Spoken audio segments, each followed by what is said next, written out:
wabarakatuh. Nama saya Nur Azimah binti Muhammad Yusof. Nombor ID saya adalah AM2011008106. Okey. Sebelum itu, yang saya hormati Cik Siti Nur Ain, pensyarah bahasa Melayu, dan rakan-rakan yang saya kasihi. Aktiviti yang telah saya rancangkan adalah tentang mengenali emosiku. Okey. Pelbagai jenis emosi yang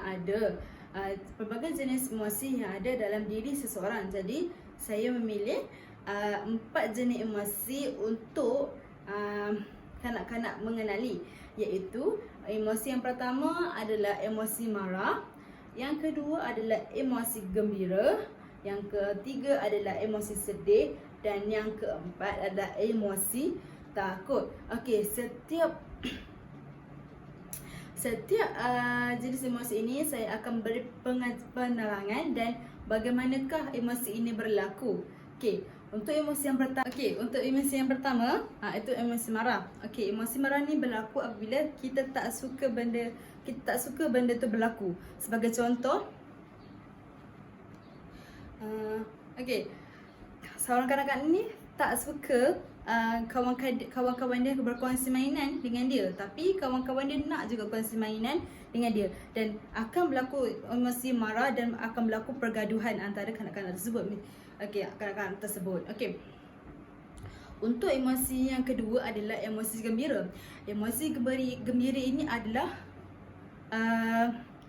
sesuatu benda yang kita suka, iaitu macam sebagai contohnya, ibu bapa kanak-kanak membeli sesuatu yang kanak-kanak suka. Sebagai contoh, ibu bapa tu beli kanak-kanak tu teddy bear. Mestilah akan timbul perasaan gembira apabila ibu bapa itu membeli teddy bear kesukaan mereka. Okey, untuk emosi yang ketiga iaitu emosi sedih. Emosi sedih ni adalah berlaku apabila kita kehilangan sesuatu yang kita suka. Okey, sebagai contoh, teddy bear kita tu hilang. Kanak-kanak ni suka sangat teddy bear dia tu, tapi teddy bear dia tu hilang. Mestilah kanak-kanak tu akan timbulkan perasaan sedih sebab benda yang kita suka tapi hilang. Okey, untuk emosi yang terakhir itu emosi takut. Okey, emosi takut ini yang berlaku apabila kita terasa terancam. Okey, kita rasa macam bahaya. Contohnya macam kita nampak ular ke, kita akan rasa takut. Itu akan kita nampak benda yang terancam, dan emosi takut itu akan timbul dalam diri kita. Okey, aktiviti yang seterusnya adalah guru akan memberikan 4 jenis gambaran emosi ini, iaitu yang 4 jenis gambaran emosi ini.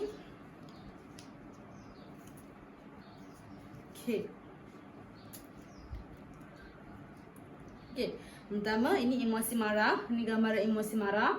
Ini yang kedua adalah gambaran emosi sedih, dan yang ketiga adalah gambaran emosi takut, dan yang keempat adalah gambaran emosi gembira. Okey, daripada 4 gambaran daripada emosi ini, kanak-kanak harus mendengar sebuah cerita yang disampaikan oleh guru, dan kanak-kanak tu harus meneka emosi apakah yang ada dalam penceritaan tersebut. Kanak-kanak itu harus mengangkat mana satu emosi yang ada dalam penceritaan tersebut. Okey.